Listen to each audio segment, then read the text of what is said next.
सालाबाद प्रमाणे यावर्षीही रावसाहेब पटवर्धन यांच्या विचारधारेच्या अनुषंगाने रावसाहेब पटवर्धन स्मारक समिती आणि राष्ट्र सेवा दल अहमदनगर यांच्या वतीने 14 ते 26 एप्रिल दरम्यान बालसंस्कार शिबिर आयोजित करण्यात आले आहे। या शिबिराचे उद्घाटन स्मारक समितीचे ज्येष्ठ विश्वस्त विजयराव सावंत यांच्या अध्यक्षतेखाली झाले।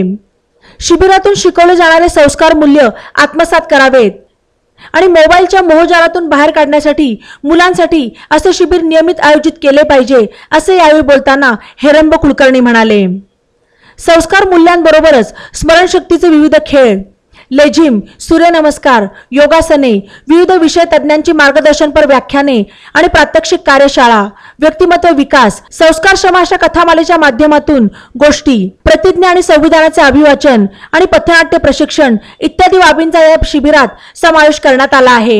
हे शिबिर पुढील 13 दिवस रावसाहेब पटवर्धन स्मारक समिती, भिस्तबाग रोड, सावेडी, अहमदनगर येथे होणार आहे। वर्गाची वेळ दररोज सकाळी 7:30 ते 12:30 आणि सायंकाळी 4:30 ते 7:30 अशी असेल।